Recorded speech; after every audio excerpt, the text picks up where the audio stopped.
Mes frères et sœurs, une tribulation est en train de venir dans ce monde. Mes frères, j'ai vu la plaine de Megiddo où va se passer l'Armageddon. C'est parmi les choses qui m'ont marqué en Israël.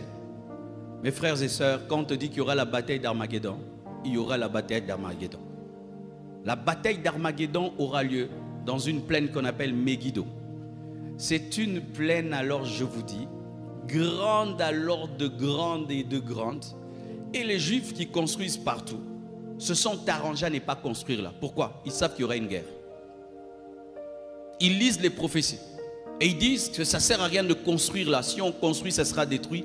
Ils ont laissé cette vallée comme un terrain qui attend un combat. C'est là que les armées de l'Antichrist viendront combattre Israël et la moitié d'Israël périra. Et ils vont crier vers Jésus. Et Jésus reviendra avec les enlevés. Ils devront crier vers celui qu'ils ont percé. Tu as reçu les deux témoins, les deux espions, la parole et le Saint-Esprit. Tu as cru au fil cramoisi, tu as cru au sang de Jésus. Voici une chose que tu dois faire. Reste dans la maison. Reste dans la maison. Parce qu'il y a déjà les tours qui ont commencé. Israël a commencé à tourner autour de Jéricho. Premier jour, deuxième jour, je ne sais pas si nous sommes prophétiquement au 40e jour.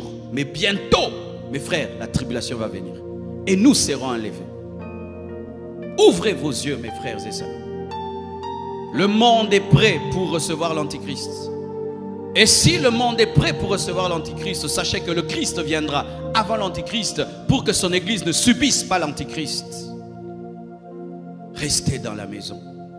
Restez dans la maison. Restez sous le sang de Jésus. Restez sous la grâce de Dieu. Restez fidèles à la parole et au Saint-Esprit. Demeurez, mes frères, demeurez. Ce n'est pas le moment d'abandonner Dieu.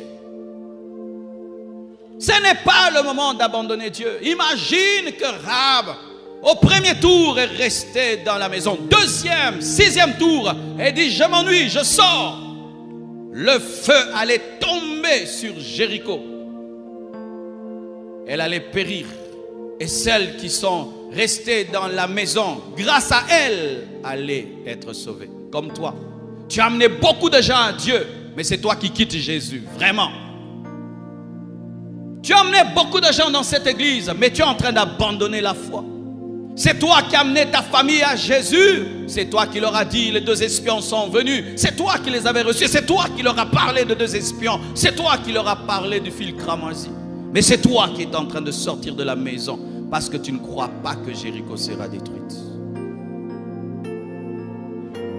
Aujourd'hui, ceux à qui tu as prêché l'évangile ont commencé à te prêcher l'évangile. Ceux à qui tu as prêché la sainteté sont en train de te dire de te sanctifier. Ceux à qui tu disais va à l'église commencent à te dire frère, tu ne vas pas à l'église aujourd'hui. Ceux à qui tu as évangélisé à l'université sont en train de te prêcher la parole.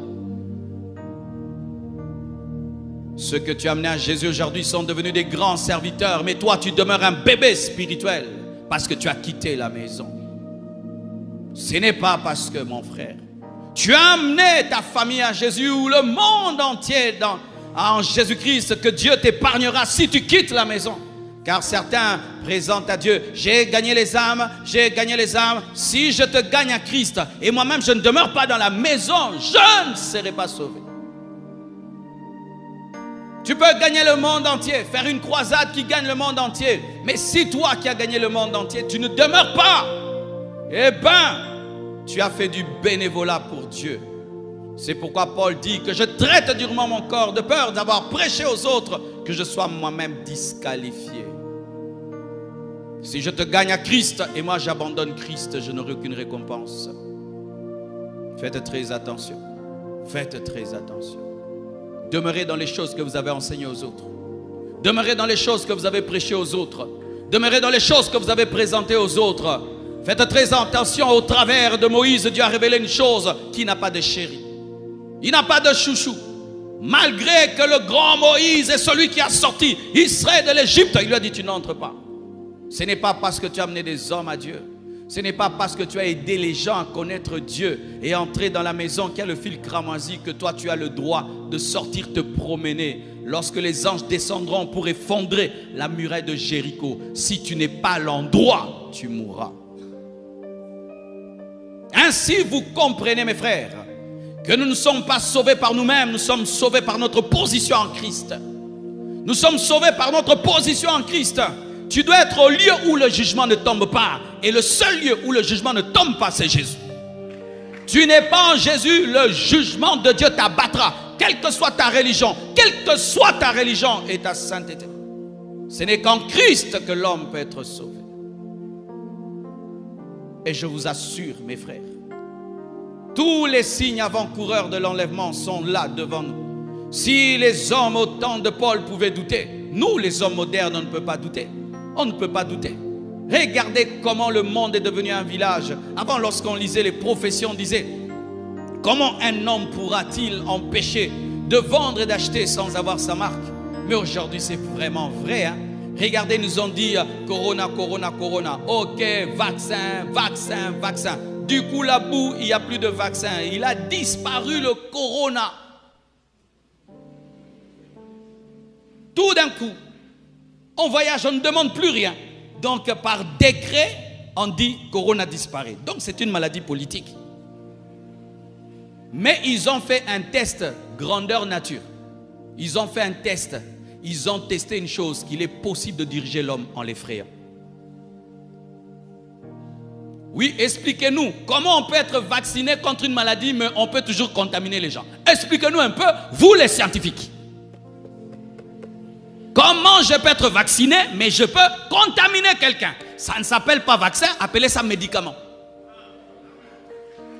Mais oui, comment tu peux dire que je suis vacciné, mais je peux toujours attraper la maladie et je peux contaminer quelqu'un? Ce n'est pas un vaccin, c'est un médicament qui est en train d'être travaillé. Appelez ça médicament, mais pas vaccin. Vous avez peur? C'est encore les problèmes de fin des temps. Il faut prêcher ailleurs, jamais prêcher les problèmes. Il faut prêcher, mais jamais toucher aux vrais problèmes. C'est ça. On veut qu'on lise la Bible, mais qu'on ne parle jamais de la part de Dieu. Ils ont essayé et ils ont compris. Et ils ont réussi, ils ont écrit: si tu effrayes l'homme, tu le gouvernes. Et ils viendront effrayer et ils gouverneront. Personne ne pourra acheter ni vendre sans avoir la marque de la bête, mes frères.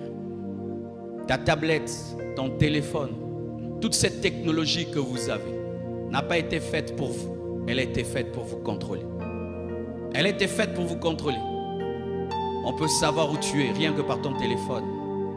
Si j'ai un appareil qui me permet de compter le nombre de téléphones, mettons si ça me révèle qu'il y a 2000 téléphones, donc il y a au moins 2000 personnes. Vrai ou faux? Vrai ou faux? Parce qu'aujourd'hui, presque tout le monde a un téléphone. Seras-tu enlevé? Seras-tu enlevé, mon frère? Tu es en train de quitter Jésus. Tu as déjà un pied dehors. Il y a un pied dans la maison, mais l'autre est dehors.